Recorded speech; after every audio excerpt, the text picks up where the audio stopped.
Episode review గురించి start చేసే ముందు మాట్లాడుకునే ముందు మా దాంట్లో మినిట్స్ ఆఫ్ మీటింగ్ అని ఉంటుంది. ఒక మీటింగ్ అంతా అయిపోయిన దాన్ని ప్రిపేర్ చేస్తాం.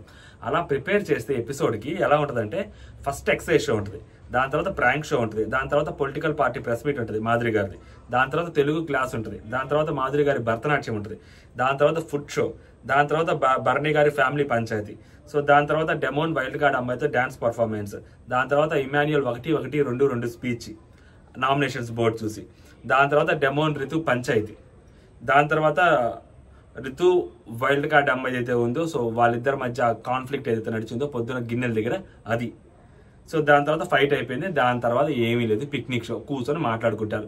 ఇదన్నమాట మినిట్స్ ఆఫ్ మీటింగ్. ఇప్పుడు రివ్యూలోకి వెళ్దాం. సో రివ్యూలోకి వెళ్ళేటప్పుడు కొన్ని ఇంపార్టెంట్ పాయింట్స్, వీటిలో హైలైట్ పాయింట్స్ ఎక్కడ ఉన్నాయంటే వాటి గురించి మాట్లాడుకుందాం. ఫస్ట్ వైల్డ్ కార్డ్స్ లో చాలా క్లారిటీగా ఉన్నారు ఆయిషా గారు. శ్రీజాదే టోను స్టోను అని మాట్లాడారు, మరి నాగార్జున గారు కిచ్ కిచ్ కిచ్ కిచ్ కిచ్ అని చెప్పి ఆ అమ్మాయి టోన్ గురించి మాట్లాడారు నాగార్జున సారు. మరి ఈ అమ్మాయి వాయిస్ అసలు వింటాడా, వినగలుగుతాడా? నార్మల్ గానే నాగార్జున సార్ అసలు ఎపిసోడ్లు చూడరు, అసలు ఈ రోజు ఎపిసోడ్ చూస్తాడని నాకు అయితే గ్యారెంటీ లేదు. తూట్లు పడ్డాయి నాకు అసలు ఆయిషా అరుస్తా ఉంటే. ఒక స్టేజ్ వరకు ఓకే, అది క్యూట్ గా ఉంటది, అందంగా ఉంటది, శివంగిలాగా తాండవం ఆడుతుందని అనుకోవచ్చు, కానీ ప్రతి దానికి చిరాకు దొబ్బుతుంది. లిటరల్లీ ఆయిషా వాయిస్ చూసి అయితే వల్ల అవ్వలేదు, చాలా కష్టం ఆయిషా వాయిస్ తీసుకోవాలంటే. ఒక హీటెడ్ నామినేషన్స్ లో ఓపెన్ ప్లేస్ లో మాట్లాడుకోవడం వేరు, ఆ హౌస్ లోపల అసలు మామూలు విషయం కాదు. అసలు రీసౌండ్ వస్తూ ఉంటుంది నాకు తెలిసి, వీళ్ళ రీసౌండ్ అవన్నీ కట్ చేసి పెడతారు నాకు తెలిసి. చాలా కష్టం వాళ్ళకి, బొంబార్డింగ్ అవుతుంది ఆయిషాది. And Ayesha clear target Ritu, Ayesha clear target వచ్చేసరికి తనూజ, రమ్య క్లియర్ టార్గెట్ కళ్యాణ్, ఓకేనా. నెక్స్ట్ మన మాధురి గారి clear target Bharani garu. So Bharani garu చుట్టూతా తిప్పుతుంటారు గేమ్ అంతే, కానీ భరణి గారు జోలికి వెళ్ళరు, బట్ భరణి గారు చుట్టూతా గిలికేస్తా ఉంటారు. రమ్య టార్గెట్. ఇంకా మిగిలిన ముగ్గురు ఎవరైతే ఉన్నారో వైల్డ్ కార్డులో, ఆ సాయి శ్రీనివాస్ కానీ, లేకుంటే గౌరవ్ కానీ, నిఖిల్ బ్రో కానీ, సో వాళ్ళ ముగ్గురు ఏంటంటే వాళ్ళదొక లోకం, వాళ్ళదొక ప్రపంచం, వాళ్ళదొక జీవితం అంతే, వాళ్ళకి ఎవరికి సంబంధం లేదు. హౌస్ లో రాము ఎలా అయితే ఉంటున్నాడో ఈ వారం రోజుల నుంచి, వాళ్ళు కూడా ఈ 2 రోజుల నుంచి అలాగే ఉంటున్నాడు అనిపిస్తా ఉంది లిటరల్లీ. సో అదనమాట వాళ్ళ సంగతి. అండ్ సంజన గారి డౌన్ ఫాల్ స్టార్ట్ అయింది ఏమో అని అనిపిస్తా ఉంది. మొన్నటి వరకు సంజన గారు కనిపిస్తా ఉన్నారు. సంజన గారిది కంప్లీట్ గా కనిపించట్లేదు. ఈ వీక్ అయితే ఎస్పెషల్లీ కనిపించలేదు. ఈ ప్రాంక్ లో సంజన గారు కనిపించారు, కానీ నిన్న నామినేషన్స్ లో సంజన గారు ఓకే, కానీ బట్ ఓవరాల్ గా సంజన గారిది చూసుకుంటా ఉంటే ఎందుకో వైల్డ్ కార్డ్స్ వచ్చిన తర్వాత సంజన గారి పర్ఫార్మెన్స్ తగ్గుతుందేమో, సంజన గారి ఫుటేజ్ తగ్గుతుందేమో అని అనిపిస్తా ఉంది నాకైతే ఓవరాల్ గా క్లియర్ గా. ఎందుకంటే మాధురి గారిది ఎక్కువైపోతా ఉంది, ఆమె మాట్లాడే విధానం ఎక్కువైపోతా ఉంది, ఆమె రచ్చ ఎక్కువైపోతా ఉంది. అండ్ మాధురి గారికి గట్టిగా కౌంటర్లు ఇస్తుంది హౌస్ లో, చాలా భయపడకుండా ధైర్యంగా. అంటే సో దివ్యానికిత. ఆ తర్వాత నిన్న రితు చౌదరి, ఈ రోజు రితు చౌదరి ఎస్పెషల్లీ వీడియోని బిగ్ బాస్ మామ మ్యాచ్ చేశాడు, టైమ్ లైన్ మ్యాచ్ చేశాడు. సో నిన్న ఎపిసోడ్ ఈ రోజు ఎపిసోడ్ ఎంతో కొంత కలిపాడు అనమాట బిగ్ బాస్ మామ. అంతవరకు మనం బిగ్ బాస్ మామ మెచ్చుకోవాలి. బట్ మాధురి గారికి సరైన కౌంటర్లు మాత్రం ఇటు పక్కన మాధురి, అంటే ఆమె మాటల తూటాలను తట్టుకొని తిరిగి ఆమెకి ఎదురు తిరుగుతుంది మాత్రం ఎట్ ప్రెసెంట్ దివ్యానికిత మాత్రమే. చాలా గట్టిగా మాట్లాడుతుంది, ఒక చిన్న దోశ ముక్కకైనా కానీ తిరిగి మాట్లాడుతుంది. పాపం నిజంగా ఈమె తనూజతోటి ఏదో కొంచెం ప్యాంపరింగ్ చేస్తున్నారు కానీ మాధురి గారు, బట్ సంజన గారు అంటే కానీ కూడా మాధురి గారికి నచ్చట్లేదు, క్లియర్ గా తెలుస్తా ఉంది. మాధురి గారు సంజన గారు ఫ్రెండ్స్ అనుకుంటున్నారు, బట్ సంజన గారు అంత అమాయకంగా ఉంటున్నారో ఏమో తెలియదు. కానీ ఎందుకంటే ప్రాంక్ చేద్దామని అనుకున్నారు వాళ్ళిద్దరు, ప్రాంక్ చేద్దామని అనుకొని అంత లామని తిట్టారంటే అసలు కడుపులో ఉన్నవన్నీ తిట్టారు. మనం ఫస్ట్ 2 వీక్స్ లో మనం సంజన గారి గురించి ఏవైతే మాట్లాడామో, ఇలా తీసేసుకుంటున్నారు, దొంగతనాలు చేస్తున్నారు, అందరు దొబ్బేస్తారు, అలవాటే అది ఇదని హౌస్ మేట్స్ ఏవైతే మాట్లాడారో అవన్నీ అసలు మనసులో ఉన్నదంతా బయటకు చెప్పేసింది. దివ్యానికి కళ్యాణ్తో అదే అంటుంది, చూసావా ఆమె ప్రాంక్ నార్మల్ గా మాట్లాడుతూ చూసా అంత తెలివిగలదో మనసులో ఉన్నదంతా బక్వాస్ అంతా బయటకు కక్కేసింది. అలా అంత దారుణంగా, అంటే సంజన గారు ఇంకా మాటలు వినలేక ఆమె చెప్తున్న మాటలు చిరాకు వచ్చేసింది. తిరిగి ఆమెను ఒక మాట అనలేక, ప్రాంక్ కాబట్టి ప్రాంక్ కదా అందుకని అంత సీరియస్ గా నేను ఆ క్యారెక్టర్ ఇన్వాల్వ్ అయిపోయాను అని అంటారేమోనని ఆమెకు తెలిసి ఇంకా చాలా అని చెప్పి ఆమె ప్రాంక్ చేయమని చెప్పేశారు. ఎంత దారుణంగా అంటే, మీకు దొంగతనం చేసే బుద్ధులు మీవేలండి, మీకు అలవాటే కదా, మాకు కాదు, మీ మొహం చూస్తే నాకు, మీరు నవ్వు చూస్తే నాకు చిరాకేస్తుంది, ఈ రేంజ్ లోకి వెళ్ళిపోతా ఉంది. అంత ఫేస్ ఎక్స్ప్రెషన్ కూడా అలాగే కనిపిస్తా ఉంది, జీవించేసింది క్యారెక్టర్ లో అని అనుకుంటాం. కానీ ఆమె వాస్తవాలే చెప్పింది అనమాట. అక్కడ వాళ్ళందరూ షాక్ అవుతా ఉంటారు ఇవి మాట్లాడేదానికి, బట్ అక్కడ యాక్చువల్గా ఆమె నిజమే చెప్పింది. ఓకేనా. దాని తర్వాత అసలు మ్యాటర్ ఇక్కడ ఉంటుంది వీళ్ళది. దాని తర్వాత ఇంకా మాధురి గారు వీళ్ళు కూర్చొని మాట్లాడుకుంటా ఉన్నప్పుడు ఆ కర్రీ ఇష్యూ వచ్చిందండి. దోశలు కర్రీ. సో ఈమె ఎగ్ దోశ వేసుకుని ఆ కర్రీ వేసుకుంటారంట, బీరకాయ కర్రీ చేస్తారంట. బిగ్ బాస్ హౌస్కి అందుకే పోబుద్ది కాదు, ఆ బీరకాయలు సొరకాయలు వండుతారు. మా జీవితం అసలు పోబుద్దే కాదు బిగ్ బాస్ షోకి, ఒకవేళ పోవాలన్నా కానీ ఈ 2034 35కు. నెక్స్ట్ వచ్చేసరికి ఆ కర్రీ వేసుకుని ఏమి తినేస్తారు. దానికి నేను కదా రేషన్ కంట్రోలర్ని, రేషన్ మేనేజర్ని, నేను కదా పోర్షన్స్ డివైడ్ చేసి నేను కదా మీ ప్లేట్లలో పెట్టాల్సింది, ఎలా వేసుకుంటారా అంటే సో అక్కడ ఉంది వేసుకున్నారని చెప్పి తనుజ చాలా సైలెంట్గా ఉంటుంది. ఓకేనా. ఆమె రోల్ ఏదో ఆమె పోషిస్తూ ఉంటుంది అనమాట. దాని తర్వాత ఈమె గట్టిగా అడుగుతారు, మీరు ఎందుకు వేసుకున్నారు అని అడగకుండా కర్రీ అంటే, నేను ఒక మదర్నే, నాకు తెలుసు అంత అలా ఫీడ్ చేయడం, అందరికి ఫీడ్ చేయడం, నేను మీ ఎవరికి లేకుండా నేను తిన్ను, కావాలంటే నాదే పెడతా. సో నేను కొంచెమే వేసుకున్నా అంటే మీరు కొంచెం వేసుకున్నారు ఎక్కువ వేసుకున్నారని కాదు, అసలు ఇక్కడ మదర్ టాపిక్ ఎందుకు వస్తుంది, నేను మీకు అడిగాను, మీరు నన్ను అడగాలి, ఇక్కడ ఉన్న వాళ్ళు ఎవరైనా నన్ను అడిగి పెట్టుకోవాలి, మీకు కర్రీ కావాలంటే మీ ప్లేట్లో నేనే పెట్టాలి, అప్పటి వరకు మీరు వెయిట్ చేయాలి, మీరు నన్ను అడగాలి అని ఆమె కరెక్ట్గా అని చెప్పింది.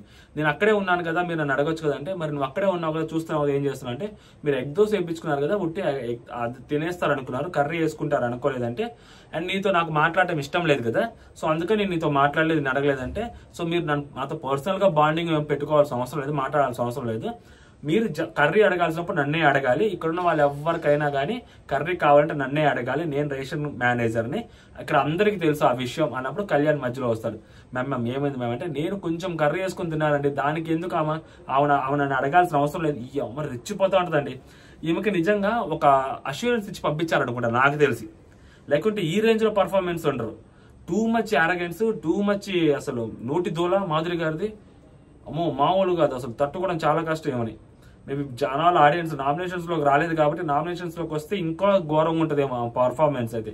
మేబీ అష్యూరెన్స్ తీసుకునే లోపలికి వచ్చారు, ఒక 5 వారాలు 3 వారాలు మీరు ఉంటారండి, వచ్చిన వారమే మిమ్మల్ని పంపించిన నామినేషన్స్లోకి ఎప్పుడు వస్తే ఆ వారం మీరు పోరు, దాని తర్వాత కూడా ఉంటారని చెప్పి ఒక అష్యూరెన్స్తోనే లోపలికి వచ్చినట్టున్నారు. ఎందుకంటే పొలిటికల్ ఇన్ఫ్లుయెన్స్ ఉన్న పర్సన్ కదా, అంత ఈజీగా మళ్ళీ బయటకు వెళ్ళిపోతే కొంచెం అది ఇబ్బంది కూడా జరుగుద్ది. సో అంత ఈజీగా వెళ్ళిపోతుంది బయటికి. మేబీ ఒక అష్యూరెన్స్ తోనే లోపలికి వచ్చారని అనుకోవాలి. ఎందుకంటే ఇంత కాన్ఫిడెంట్ గా, అంత ధైర్యంగా, అంత యారగెంట్ గా ఒక వాయిస్ అవుట్ చేసి మాట్లాడడం అనేది చాలా కష్టం అసలు ఒక పర్టికులర్ పర్సన్ కి. అంత గట్టిగా మాట్లాడుతుందంటే, ఏంది చెప్పేది, ఏంది నీతో బాండ్ పెట్టుకోవడానికి ఎవరు రాలని, ఇక్కడ నాన్న ఎవరు అనుకోరాగల, నీతో బాండ్లు అవసరం లేదు, నాకు గేమ్ కోసం వచ్చి ఆ బాండింగ్లు పెట్టుకోవడం రాలే, నాన్న బాండింగ్ ఎవరు అన్నారంటే అన్నోలని అటు పక్క నుంచి తనుజ సీరియస్ ఓవర్లాప్ వేస్తే తనుజ సీరియస్గా చూస్తూ ఉంటుంది. బేసిక్గా ఈ అమ్మాయి భరణి గారిని అన్న అంటది. సో ఈమెకు తెలియదు కదా ఆ విషయం, సో అందుకని నాన్న అనేసింది. యాక్చువల్గా ఈ అమ్మాయికి తగలాలని, బేసిక్గా అది యాక్చువల్గా ఆ అమ్మాయికి తగిలింది పోయి. ఆ అమ్మాయి అంత తెలివి కలదంటే దాని తర్వాత అది అర్థం చేసుకుని తనుజ అని చాలా మంది డమ్ అంటారు, కానీ దాన్ని అర్థం చేసుకుని నేను నాన్న అంత ఎటకారంగా ఎప్పుడు అనలేదు కదా, సేమ్ అదే టోను వీళ్ళు ఎందుకు యూజ్ చేస్తున్నారు అంటే, ఇమ్మాన్యుల్ సేమ్ టోన్ యూజ్ చేసి మాట్లాడాడు కాబట్టి నాన్న అని, సో అందుకనే సేమ్ టోన్ వీళ్ళందరూ కూడా యూజ్ చేస్తున్నారు. సో నేను మాట్లాడినప్పుడు అలా మాట్లాడలేదు కదా, సో అంటే అలా కామెడీ చేయటం వల్ల అది బయటకి వేరేలాగా నెగిటివ్ గా పోర్ట్రే అయింది అని చెప్పి ఆ అమ్మాయి అర్థం చేసుకుంటే తర్వాత తనుజ అంత బుర్రున్న అమ్మాయి, చూడడానికి డంబ్ లాగా కనిపిస్తుంది కానీ డంబ్ అయితే కాదు. ఇక్కడ ఇంకోటి చెప్తున్నా, తనుజ మొన్నటి వరకు నాన్న అనేది ఇప్పుడు అమ్మ రాజా అంటుంది. అంత తెలివి తక్కువ పెళ్ళేం కాదు, చాలా తెలివి గల అమ్మాయి, అర్థం చేసుకోండి. ఇంకంతకన్నా చెప్పలేను, ఇంకంతకన్నా చెప్పాలంటే రేపు క్లారిటీగా చెప్తా. ఓకేనా. ఈ గొడవ అయిపోద్ది అనమాట. చాలా గట్టిగా మాట్లాడుతుంది దివ్యానికిత, చాలా గట్టిగా చెప్పుద్ది అనమాట. ఇంకొకసారి అలా చేసుకోకూడదు అంటే, నాకు అస్సలు ఈ రేషన్ మేనేజర్ నచ్చలేదు, మేము కొత్తగా వచ్చా రేషన్ మేనేజర్ పీకేసేయండి, రేషన్ మేనేజర్ కొంటే నేను ఒప్పుకోను అంటే, మీరు నన్ను అడగకుండా మిమ్మల్ని అడిగి నేను పెట్టుకోండి, నాకు నచ్చితే నేను పెట్టుకుంటా, మీరు అలా పెట్టుకోవడానికి వీల్లేదు, సరే ఓకే నేను అన్నంతనే మానేస్తా, మానేయండి మంచిది అని దివ్యానికిత గట్టిగా మాట్లాడుద్ది. అప్పుడు కళ్యాణ్ అడిగితే, సో కళ్యాణ్ వచ్చేసరికి నేను ఇంకా అందరిని అడుగుతాడు అనమాట. అందరి దగ్గరికి కళ్యాణ్ చాలా మారాడు, సో మారి అందరి దగ్గరికి వెళ్ళి అబ్బాయి అడుగుతారు మంచిగా, మీకు మేనేజర్ ఓకేనా, రేషన్ మేనేజర్ ఓకేనా, రేషన్ మేనేజర్తో ప్రాబ్లం ఉందా, హెడ్ కుక్తో ప్రాబ్లం ఉందా, రేషన్ మేనేజర్తో ప్రాబ్లం ఉందా అని అడుగుతారు. అందరూ ఓకే అంటారు. సో మనోడు అక్కడ కూర్చొని క్లియర్గా ఎక్స్ప్లెయిన్ చేస్తారు, రేషన్ మేనేజర్ తీసేది లేదు, అది లేదు అని చెప్పి క్లియర్గా చెప్తారనమాట. సో దాని తర్వాత వచ్చేసరికి ఇంకా తెలుగు క్లాస్ ఇవన్నీ సోదిపోతే అమ్మాయికి ఫుడ్ వచ్చింది అనమాట. సో ఫుడ్ వస్తే యాక్చువల్గా ఆ అమ్మాయి అంత ఎక్కువ తినదు, ఫిజికల్ ఫిట్నెస్ ఉన్న అమ్మాయి కదా రమ్య, సో అంత గట్టిగా తింది కాబట్టి సుమనని తీసుకుంటుంది. సుమనని తీసుకున్నప్పుడు ఒక మంచి మాట చెప్పుద్ది అబ్బా, అది యాక్చువల్గా అమ్మాయి గురించి పక్కన పెడితే అమ్మాయి చాలా మంచిగా మాట్లాడుద్ది. అన్నకి బీపీ షుగర్లు ఉంటాయి కదా, సో కొంచెం ఫుడ్ కరెక్ట్ టయానికి ఉండదు కదా, కొంచెం మంచి ఫుడ్ పెడదాము, సో ఆయన కళ్ళు తిరుగుతూ ఉంటాయి కదా, కొంచెం మంచిగా టైంకి ఫుడ్, బిగ్ బాస్ అయితే టైం ప్రకారం ఫుడ్ పంపిస్తారు కాబట్టి సో సుమన నేను సెలెక్ట్ చేసుకుంటున్నాను అని చెప్పింది. అన్న వెజ్ తిన్నా పర్లేదు, నాన్ వెజ్ తిన్నా పర్లేదు, నాకేం ప్రాబ్లం లేదు ఏదైనా అని చెప్పి సో ఆయన అడిగి ఆ అమ్మాయి చాలా ఫుడ్ ఐటమ్స్ అనేది అడుగుతుంది అనమాట. సో బిగ్ బాస్ మామ పంపిస్తాడు. ఓకే, దాని తర్వాత ఇక్కడ బర్నీ గారు వీళ్ళు కూర్చొని ఉంటారు. ఇక్కడ తనూజ అండ్ దివ్య కూర్చొని ఉంటారు. ఇక్కడ దివ్యది ప్రాబ్లం ఏంటంటే, నువ్వు నాకు సపోర్ట్ చేస్తానన్నావు, నువ్వు నాకు సపోర్ట్ చేస్తా అని చెప్పి ప్రామిస్ చేసావు కెప్టెన్సీ టాస్క్ లో. మన ముగ్గురు ఉన్నప్పుడు మన ముగ్గురు ఉంటాం, మన ముగ్గురు లేకుండా ఉన్నప్పుడు మాత్రమే నేను ఏదో ఒకటి చేసుకుంటాను, మన ముగ్గురు ఉంటే ఖచ్చితంగా మన ముగ్గురు ఉంటాం. అంటే నేను ఉన్నప్పుడు మీ ఇద్దరు ఎవరైనా ఉంటే సో మీ ఇద్దరు నేను తీయనని అమ్మాయి చెప్పిందంట. సో అందుకని ఈ అమ్మాయి చాలా నమ్మకంతో అక్కడ కళ్యాణ్ పేరు చెప్పిందంట. నాకు తెలుసు నువ్వే తీసుకుంటావని. కళ్యాణ్ పైకి కూడా చూశాడు, అంటే బల్బు ఆఫ్ చేసిన వాళ్ళు పైకి చూడరు కదా, సో కళ్యాణ్ కూడా పైకి చూశాడు. అయినా నేను ట్రస్ట్ చేశాను, సో అందుకని నేను నీ పేరు చెప్పకుండా కళ్యాణ్ పేరు చెప్పానంటది. నిజంగా నీకు అంత నమ్మకం ఉంటే, కళ్యాణ్ మీద కళ్యాణ్ తీయలేదని నమ్మకం ఉంటే తనూజ పేరు చెప్పచ్చు కదా, తనూజ పేరు ఎందుకు చెప్పలేదు? సో అక్కడ గేమ్ ఆడింది దివ్య నిఖిత కావాలని, తనూజని బ్లేమ్ చేద్దామని. ఇప్పుడు ఏదైతే బ్లేమ్ గేమ్ ఆడుతుందో ఆ బ్లేమ్ గేమ్, ఎందుకంటే తనూజతోటి అంత ర్యాపో లేదని ఏమే చెప్తుంది, నాకు అంత ర్యాపో లేదు, తనూజ వైల్డ్ కార్డ్స్ రాకముందు తనూజ నాకు ఏమైనా ఫ్రెండా కాదు కదా అని. సో తనూజ అంత ఫ్రెండ్ కానప్పుడు నువ్వు జస్ట్ బర్నీ ఆబ్లిగేషన్ మీదే ఆమెతో మాట్లాడుతున్నప్పుడు ఆమె కూడా నీకెందుకు సపోర్ట్ చేయాలని నువ్వు ఎలా అనుకుంటావు? సరే పోనీ ఆమె సపోర్ట్ చేస్తానని చెప్పిన తర్వాత, నీకు కళ్యాణ్ అని తెలిసిన తర్వాత నువ్వు కళ్యాణ్ పేరు చెప్పకుండా తనూజ పేరు, కళ్యాణ్ పేరు ఎందుకు చెప్తావు? తనూజ పేరు చెప్పకుండా, సారీ తనూజ పేరు చెప్పకుండా కళ్యాణ్ పేరు ఎందుకు చెప్తావు కళ్యాణ్ తినప్పుడు? సో క్లియర్ గేమ్ అక్కడ. సో దానికి ఏమతో మాట్లాడుతూ సో అమ్మాయి ఏమంటది అంటే, అక్కడ నీకు చెప్పింది వేరు, ఇక్కడ అది కాన్వర్సేషన్, ఇక్కడ ప్రామిస్. అంటే కళ్యాణ్ని నేను ఎలా అయినా కానీ నేను కెప్టెన్ చేస్తా అని చెప్పి కళ్యాణ్ కూడా మాట ఇచ్చింది ఆల్రెడీ. సో ఆ ప్లేస్ లో ఏంటి, కళ్యాణ్ ముందే వెళ్ళిపోతాడని అనుకుంది. బట్ కళ్యాణ్ అక్కడ ఉండేసరికి అక్కడ ఉంది కళ్యాణ్, ఇమాన్యుయల్, దివ్య నిఖిత. మరి కళ్యాణ్, ఇమాన్యుయల్, దివ్య నిఖిత ఉన్నప్పుడు ఇమాన్యుయల్ తీసినా కళ్యాణ్ తీసినా వేరే రకంగా వెళ్తుంది కదా, పోర్ట్రే అయింది కదా. సో ఇప్పుడు ఈ అమ్మాయిది అంటే ఈ అమ్మాయికి తనూజకు అంత బాండింగ్ లేదని చెప్పి ఆ అమ్మాయి చెప్పుద్ది. దానికి ముందు రోజు నైట్ మాత్రమే తనూజతో దివ్య మాట్లాడుతుంది తప్పితే దానికి ముందు వాళ్ళ మధ్య కాన్వర్జేషన్ లేదు. సో అలాంటి అమ్మాయికి ఎప్పటి నుంచో తెలిసిన ఇమాన్యుయల్ ఇటుపక్క గేమ్స్ లో గెలిచి కెప్టెన్సీ దాకా రావడానికి కారణమైన కళ్యాణ్ ఉన్నప్పుడు ఎవరు తీస్తారు? ఆబ్వియస్ దివ్య తీస్తారు. అది దివ్య ఎందుకు అర్థం చేసుకోవట్లేదో నాకు అర్థం కావట్లేదు. బర్నీ గారు ఏమంటే దివ్య తెగ అర్థం చేసేసుకుంటుంది, అండర్స్టాండింగ్ పర్సన్ అంటాడు. ఆ అమ్మాయి చూస్తే అసలు అర్థమే చేసుకోదు, చాలా అంటుంటది. ఈ అమ్మాయికి ఇంకా కోపం వచ్చి, నువ్వు నన్ను ప్రతిసారి నన్ను ఇప్పుడు ఈ ఒక్క దాంట్లో నన్ను పోక్ చేస్తున్నావు కదా, నేను తప్పు చేశానని చెప్పే కదా నేను వచ్చి నీ దగ్గరికి వచ్చి కూర్చొని మాట్లాడిన ఆ రోజు, దాని పక్క రోజు కూడా నేను తప్పు చేశాను, సారీ ఇదిగో నువ్వు తీసుకో అని చెప్పి నీకు ఆపర్చునిటీ కూడా ఇచ్చాను కదా అక్కడ ఏదైతే పవర్ వస్తుందో దగ్గర. ఇంకేంటంటే లేదు, ఇది మన ఇద్దరి మధ్య పర్సనల్ గా జరగలేదు కదా, సో గేమ్ పరంగా జరిగింది కదా, నేను నామినేట్ చేసే తీరుతానని అంటది. సో ఈమె పాయింట్ ఆఫ్ ఏంటంటే, ఈ అమ్మాయి పాయింట్ ఆఫ్ ఏంటంటే, నామినేషన్ ఎందుకు అంటే ఈ అమ్మాయి భయపడుతుందేమో అని అనుకుంటుంది నామినేషన్ కి. ఆయిష నామినేషన్ చూసిన తర్వాత కూడా తనూజ భయపడదని ఈ అమ్మాయి ఎలా అనుకుంటుంది. So Tanuja point of view ఏంటంటే, అనవసరంగా ఆ పాయింట్ ఆఫ్ వ్యూ తీసుకొస్తే బర్నీ గారిని కూడా అక్కడికి లాగాల్సి వస్తుంది ఈ అమ్మాయి. ఇప్పుడు బర్నీ గారి గురించి ఎట్లయితే చెప్పిందో, బర్నీ గారిని అంతేలే ఒక స్ట్రాంగ్ ప్లేయర్ అయితే మాత్రం ఆయన ఎన్నిసార్లు తప్పు చేసినా కానీ నువ్వు ఒప్పుకుంటావు, నేను కాబట్టి నువ్వు ఒప్పుకోలేదు, సర్లే ఇదేదో వేరే లాగే వెళ్తుంది వదిలేసి అంటది. ఏంటంటే ఏంది స్ట్రాంగ్ వీక్ ఏంటంటే, మరి ఆయన నిన్ను 2 సార్లు నీకు మోసం చేశారు కదా, అప్పుడు నేను వచ్చి నీ దగ్గర మాట్లాడాను కదా కూర్చొని, మరి ఇప్పుడు నువ్వెందుకు మరి ఒక్కదానికి అంత చేస్తున్నావు? వచ్చి నేను మాట్లాడాను కదా, సారీ కూడా చెప్పాను కదా, దాని తర్వాత పక్క రోజు కూడా నీకు నేను అది పవర్ స్టార్ దగ్గర చెప్పాను కదా నీకు, మరి ఎందుకు ఇంత మాట్లాడుతున్నావు అని అమ్మాయి అంటది అనమాట. అందుకనే మా అమ్మాయి నామినేషన్స్ లోకి వద్దు అంటుంది. ఎందుకంటే నామినేషన్స్ లోకి వస్తే తనూజ భయపడి మాట్లాడలేక కాదు, ఈ పాయింట్ కూడా తీసుకురావాల్సి వస్తుంది. సో ఈ పాయింట్ తీసుకొస్తే మళ్ళీ బర్నీ గారు ఎక్కడ ఫీల్ అవుతారని చెప్పి ఏమో నామినేషన్స్ దగ్గరకు వద్దు అన్నట్టు మాట్లాడింది. అది ఆమెకు నామినేషన్స్ కి భయపడింది తనూజ అన్నట్టు మాట్లాడుద్ది అనమాట. దాని తర్వాత బర్నీ గారు వస్తే ఆమె నాకేమన్నా మీరు కొట్టుకుంటారేంది, వైల్డ్ కార్డ్స్ కదా అంటే అప్పుడు చెప్పుద్దాము, ఇలా మీరు స్ట్రాంగ్ ప్లేయర్ అని చెప్పి మీరు నాకు 2 సార్లు మోసం చేశారంటే, మోసమా నేను ఎక్కడ చేశాను మోసం అంటే, అదే మీరు నాకు హెల్ప్ చేస్తా అని చెప్పి చేయలేదంట కదా, సో దానికి ఆమె స్టాండ్ తీసుకుందంట, ఇప్పుడు ఆమె నామినేట్ చేయకూడదంట అంటూ మాట్లాడుతుంది అని అంటది. ఈ అమ్మాయి నిజంగా నాకు తెలిసి హౌస్ లోకి వచ్చినప్పుడు వేరు ఇప్పుడు వేరు, కంప్లీట్ గా మారిపోయింది ఈ అమ్మాయి. సో ఇలాంటి మారిపోయిన అమ్మాయి హౌస్ లో ఉంచుతారు అని అయితే నాకు నమ్మకం లేదు సీరియస్లీ. ఎందుకంటే కేమ్ మొత్తం బర్నీ గారిని తన అన్న కింద చూసుకోవాలి, ఇంకా వేరే వాళ్ళకి ఎవరికి రిలేషన్ రాకూడదు, నేనే బర్నీ గారికి అంతా, బర్నీ గారికి నేనే ఫస్ట్ ఆ రేంజ్ లోకి వెళ్ళిపోయింది. ఒకప్పుడు ఫస్ట్ తనూజ, సెకండ్ నేనన్నా అనేది, బర్నీ గారికి నేనే ఫస్ట్ అన్న రేంజ్కి వెళ్ళిపోయింది ఈ అమ్మాయి.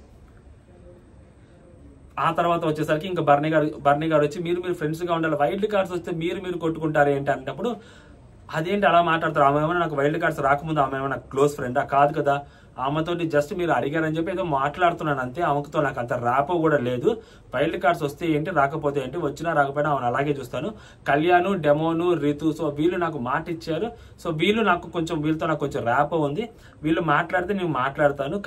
కళ్యాణ్ నాకు ఎంత తిట్టుకున్నా కానీ సో కళ్యాణ్ మాట ఇస్తే నిలబడతాడు అని నమ్మకం ఉంది నాకు అని చెప్పి కళ్యాణ్ లేపుద్ది. మామూలు విషయం కూడా కాదు, కళ్యాణ్ లేపుద్ది. రితు నిన్నే కదా నామినేట్ చేసింది, అదన్నమాట ఏం పరిస్థితి. ఓకేనా. దాని తర్వాత డెమోను వైల్డ్ కార్డ్ అమ్మాయి ఎవరైతే ఆయుష్ ఉందో సో అమ్మాయితో డాన్స్ వేస్తూ ఉంటారు. అక్కడ ఇమాన్యుయల్ కొంచెం కామెడీ చేస్తూ ఉంటారు, అమ్మ సీరియస్ అవుతూ ఉంటుంది.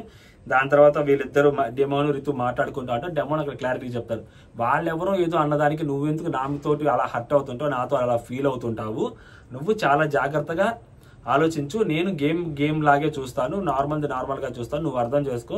ఆ బెడ్ టాస్క్ లో ఏదో అలా అయిపోయింది, కానీ నువ్వు టాస్క్ ఆడితేనే నేను నీకు సపోర్ట్ చేస్తాను, నువ్వు టాస్క్ గట్టిగా ఆడితేనే సపోర్ట్ చేస్తాను అంటే కంప్లీట్ గా నా మీద డిపెండ్ అవ్వద్దు అన్నట్టు మాట్లాడతాడు.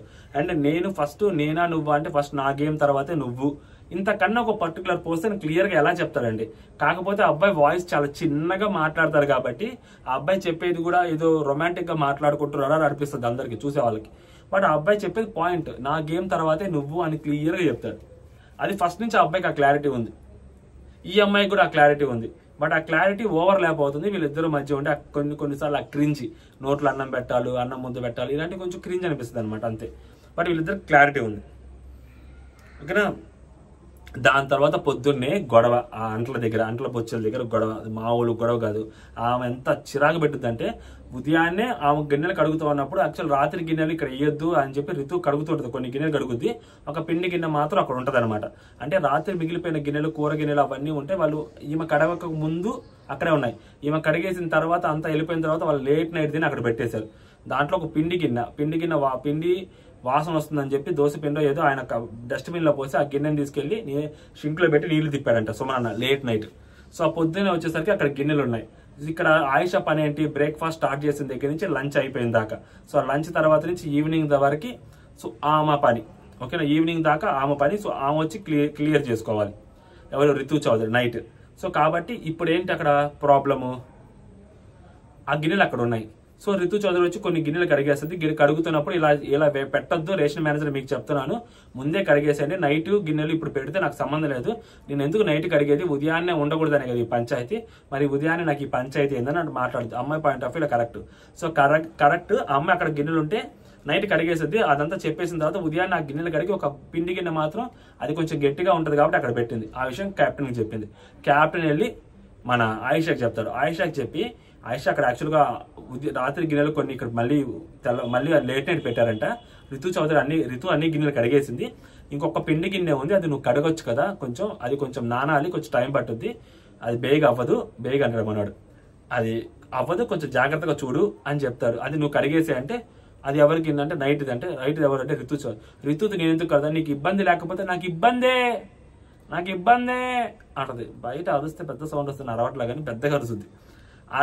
అరిచేసరికి ఇంకా నేను అంటే పెద్దగా వాయిస్ రేజ్ చేసి మాట్లాడదు. సరే అని చెప్పి మనోడు వెళ్ళిపోతాడు అనమాట. వెళ్ళిపోయి ఆమెనే కడగమంటాడు, రితునే కడగమంటాడు, సరే అంటది. అదంతా ఆమెకు తెలియదు కాబట్టి ఈ అమ్మాయి కడుగుతున్నప్పుడు యాక్చువల్గా అమ్మాయి ఏమంటదంటే ఇక్కడ ఉన్నది క్లియర్ చేస్తే అక్కడున్న ప్లేస్ ని క్లియర్ చేస్తే నేను నా గిన్నెలు కడుక్కుంటాను, అక్కడ కొంచెం ఇది ఇబ్బందిగా ఉంది అంటే సో క్లియర్ చేయటం అంటే సో అప్పుడు ఏం చెప్పాలి రితు చౌదరి, అక్కడ సరే పక్కన పెట్టేసి నేను మళ్ళీ కడుగుతాను, పక్కన తీసిపెట్టు, నీ గిన్నెలు నువ్వు కడుక్కో అని చెప్పకుండా నేను ఆల్రెడీ కెప్టెన్తో మాట్లాడాను, నేను ఆల్రెడీ కెప్టెన్కి చెప్పాను అని చెప్పి ఈ అమ్మాయి స్టార్ట్ చేస్తుంది. సో ఇక్కడ గట్టిగానే పాయింట్లు ఇచ్చుద్ది, ఎందుకంటే అది నైట్ పెట్టలేదు, ఈమె కడిగే టైంకి అక్కడ గిన్నెలు లేవు. సో ఆ తర్వాత పెట్టిన గిన్నెలకి యాక్చువల్గా అయితే నార్మల్గా ఆలోచిస్తే ఈమెకు సంబంధం లేదు, ఎందుకంటే అది లేట్ నైట్ పెట్టారు. లేట్ నైట్ పెట్టినప్పుడు అవి ఎవరికి వస్తాయి, ఉదయం వాళ్ళ దాంట్లోకే వస్తాయి. సో అప్పుడు పెట్టినప్పుడు యాక్చువల్గా ఉదయం వాళ్ళే స్టార్ట్ చేసి కడగాలి అది. కాకపోతే అది యాక్చువల్గా రితు చౌదరిది కాబట్టి ఆమె కూడా కడగనంటుంది. రితు ఏంటంటే ఆల్రెడీ కడిగేశాను కదా, నేను పొద్దునవి ఆల్రెడీ పెట్టినా కూడా కొన్ని కడిగాను, ఆ ఒక్క గిన్నె ఉంది కదా, అది నాకు సంబంధం లేదు, నేను కడగనంటది. ఇక్కడ మళ్ళీ వచ్చి ఆయిష ఏమంటది, నువ్వు పక్కన పెట్టమని చెప్తే సరిపోద్ది కదా అంటే నువ్వు చెప్పేది విను అని పెద్దగా అరుస్తుంటది అమ్మాయి. ఈ అమ్మాయి కూడా చాలా పెద్దగా అరుస్తుంటది, నేను కడగను అంటే అప్పుడు కళ్యాణ్ వస్తాడు మధ్యలో. కళ్యాణ్ వచ్చి ఆయిష చెప్పే పాయింట్ ఏంటంటే, తన పాయింట్ ఏంటంటే ఇది నైట్ గిన్నె నేనెందుకు కడగాలి అని తన పాయింట్. రితు పాయింట్ ఏంటంటే నేను నైట్ కడుగుతాను, బట్ అది లేట్ నైట్ పెట్టారు, అది నాకు సంబంధం ఏంటని తిను పాయింట్ అని చెప్పి వీళ్ళిద్దరు మాట్లాడుకుంటా ఉంటారు అనమాట. అక్కడ ఆమె చెప్పుద్ది, ఈ గిన్నె నాకు సంబంధం లేదు, నేను కడగను, నువ్వు కడిగితే కడుగు, లేదంటే లేదు. లేదు అంటే ఇక్కడ కడగనని ఎవరు చెప్పారు, నేనే చెప్తాను, నేను కడుగుతానని, అది నైట్ పెట్టిన గిన్నె కాదు అంటే ఈ అమ్మాయి పాయింట్ ఆఫ్ ఏంటంటే, ఈ అమ్మాయి ఏం చెప్పాలనుకుంటుంది అంటే రితు అక్కడ, నేను నైట్ ఏమీ వదిలేయలేదు, షింకులు మొత్తం క్లీన్ చేసి పెట్టాను, అది చెప్తుంది ఆమె. అంతే తప్పితే నేను అక్కడ వదిలేసి నువ్వేదో కడగాలి, నువ్వు నీ చేత కడిగించాలి నైట్ గిన్నె అని చెప్పి నేను అక్కడ వదిలేసి పోలేదు, నేను నైట్ ఆల్రెడీ అన్ని కడిగేశాను, లేట్ నైట్ పెట్టారు అని చెప్తారు అనమాట. ఈ లోపల సుమన్ వచ్చి క్లారిటీ ఇస్తుంటాడు, ఆ పిండి అది పడేశారు, సో అందుకే నేను అక్కడ గిన్నె నీళ్ళలో పెట్టానని. అది ఈ అమ్మాయి పాయింట్ ఆఫ్ వ్యూలో ఈ అమ్మాయి చెప్పుతున్న క్లారిటీ. నేను నైట్ పెట్టారని మీరు అనుకుంటుంటారేమో, నైట్ లేదు ఆ గిన్నె అక్కడ, తర్వాత పెట్టారంట అని చెప్పడం ఈ అమ్మాయి ఉద్దేశం. ఈ లోపల మాధురి గారు వస్తారు మధ్యలోకి వచ్చి, ఆల్రెడీ నైట్ మాధురి గారి నిద్ర పట్ల, సో వాళ్ళు ఆ బెడ్రూమ్ లో క్యాప్టెన్ బెడ్రూమ్ లో కూర్చొని పవన్, రితు, కళ్యాణ్ అండ్ దివ్య మాట్లాడుకుంటా ఉన్నారు. సో ఇద్దరు లేచి, రమ్య, మోక్ష అండ్ మాధురి గారు లేచి బయటకు వస్తారు. మా ఇద్దరు లేని రాత్రులు గడుపుతున్నారండి హౌస్ లో, అసలు మా వాళ్ళు కూడా కాదు. సో అప్పుడు బయటకు వచ్చేసరికి ఆమెకు ఆ కోపం ఉంది రితు మీద, రితు కూడా అక్కడ ఉండేసరికి రితు మీద కోపం ఉంది ఆమెకి. సో రితు దొరికింది కాబట్టి యాక్చువల్గా ఆమె ఏమంటుంది, ఆ పిండి కింద మధ్యాహ్నం నుంచి అక్కడే ఉంది కదా అంటే, ఈ మధ్యలో వచ్చి మీకేం తెలుసా అండి, పిండి కింద అక్కడ మధ్యాహ్నం లేదు, మీకు తెలుసా మధ్యలో మీరు దూరతారు ఎందుకండి, మీరు దూరతారు ఎందుకు, పిండి కింద అక్కడ లేదు కదా మధ్యలో మీరు ఎందుకు మాట్లాడతారని ఏమై అంటది. సుమన్ అడుగుతుంది, పిండి కింద ఎక్కడ ఉందంటే అక్కడే ఉందంట. ఈయన క్లారిటీ చెప్పడు సుమన్ ఫ్రిడ్జ్ లో ఉంది ఆ పిండి గిన్నె, లేదు కదా బయటే ఉంది అంటే బయటే ఉంది అంటాడు. తర్వాత ఆయన చిన్నగా, అది బయటే ఉంది కానీ షింక్ లో లేదు అని చిన్నగా చెప్తుంటాడు. ఆయన మాట ఎవరు వింటారు, పెద్ద పెద్దగా అరుచుకుంటా ఉంటే. స్టోన్లు ఎలా ఉన్నాయి అయ్యా ముగ్గురు, రితు చౌదరి వాయిస్ అంటే వింటూ ఉన్న అలవాటు అయిపోయింది. మాధురి గారు గొంతు అమ్మో టూ మచ్. ఇంకా ఆయిషా అయితే అసలు ఆయన పిట్ట కొంచెం కూతగనం, ఆ రేంజ్ అసలు మామూలు కూడా కదా వాయిస్. అలాంటి వాయిస్ వేసుకుని ఆమె అరస్తా ఉంటుంది. ఈమె మధ్యలో వచ్చి ఏమో దూరతా ఉంటుంది, ఫ్రిడ్జ్ లో ఉందన్నా అంటే, నేను ఎక్కడ ఫ్రిడ్జ్ లో ఉందన్నా అండి బాబు, ఆ గిన్నె ఇక్కడ ఉంది, ఇక్కడి నుంచి అది షింకులోకి రావడానికి లేట్ నైట్ వచ్చింది అని నేను చెప్తున్నాను అంటే, ఆయిషా అంటే నాకు తెలియదు, నువ్వు కడుక్కో అంటే, నేను చెప్పేది వినంటే నేను విన్ను అంటది అమ్మాయి. ఇంకా చిరాకు వస్తుంది. ఒక పాయింట్ నిజంగా ఆయిషాని చూసి చిరాకు వస్తుంది. శ్రీజాని చూసి చిరాకు వచ్చింది అని చెప్పే వాళ్ళకి ఎవరైతే ఉన్నారో, శ్రీజా ప్రియాని చూస్తేనే షాకిని డాకిని అని పెట్టాము. సో వీళ్ళిద్దరిని చూస్తే షాకిని డాకిని కూడా కాదు, ఇంకా దారుణంగా పెట్టాలి. ఇంకేమైనా పేర్లు జరగాలి, ఇంకా పెద్ద పేర్లు, షాకిని డాకిని కంటే ఇంకొంచెం పెద్ద పేర్లు కావాలి. ఆయిషా గొంతు భరించలేవు అస్సలు, మాబోయ్ మన వాళ్ళ కదనమాట. ఈ గొడవ అయిపోతా ఉంటది. దాని తర్వాత మళ్ళీ వాళ్ళు కూర్చొని తర్వాత తనూజ ఎక్స్ప్లెయిన్ చేస్తుంది. తనూజ ఏమని చెప్పుద్ది అంటే, యాక్చువల్గా అక్కడ జరిగింది మిస్కమ్యూనికేషన్ ఆమె క్లియర్ చేస్తుంది. ఆయిషా ఏమనిందంటే, అక్కడ ఏదైతే ఆ గిన్నె ఉందో ఆ గిన్నె అక్కడ క్లియర్ చేసేస్తే పక్కకు పెడితే వచ్చి నేను ఆ గిన్నెలు నేను కడుక్కుంటాను, నావి నేను క్లీన్ చేసుకుని వెళ్ళిపోతాను అని చెప్పింది. సో దానికి అమ్మాయి అది వెళ్ళి సో పక్కన పెట్టేసి నేను మళ్ళీ కడుగుతానని చెప్పుంటే బాగుండేది. అలా కాకుండా అది క్యాప్టెన్ వాళ్ళని పిలవటం వల్ల ఇలా జరిగింది అని చెప్పి ఆ అమ్మాయి అక్కడ క్లియర్ గా చెప్పుద్ది అనమాట. యాక్చువల్గా జరిగింది కూడా అది అక్కడ. దాని తర్వాత రితు చౌదరి ఏమంటది, అదేంటది నువ్వే కదా ఆయిషా అడగాలి పొద్దున్నే అన్నావు, మళ్ళీ ఇప్పుడు ఎందుకు మాట మారుస్తున్నావు అంటే, అక్కడ తర్వాత అమ్మాయి ఏమంటది, నేను పొద్దున్న అడిగాను, అక్కడ వచ్చరికి గిన్నెలు ఉన్నాయి, సో ఆ గిన్నెలు ఎవరికి అడగాలి అంటే, సో మార్నింగ్ డ్యూటీ వాళ్ళే కడగాలి, ఎప్పుడు పెట్టారంటే మార్నింగ్ పెట్టారు అని చెప్పారు. సో మార్నింగ్ పెట్టేప్పుడు మార్నింగ్ డ్యూటీ ఎవరిది, ఆయిషా కదా, ఆయిషాకి అడగాలని నేను చెప్పాను అని చెప్పి ఉంటుంది అనమాట. ఇక్కడతో ఎపిసోడ్ ముగిస్తారు. నిద్ర లేని రాత్రులు గడిపేది రేపు పొద్దున చూపిస్తారు, రేపు ఎపిసోడ్లో చూపిస్తారు మనకి. సో ఓవరాల్గా ఇదన్నమాట ఎపిసోడ్. మాధురి గారి స్టోన్ అయితే టూ వరస్ట్ అండి, అసలు గొంతే దారుణంగా ఉంది అసలు. ఇంకా ఆయిషా గొంతు అయితే భరించలేము అసలు, తూట్లు పడుతుంది చెవులైతే. అది ఓవరాల్గా నాకు అనిపించింది. మీకే అనిపిస్తుంది, మీరు కూడా కామెంట్ చేయండి. అంటే జై హింద్.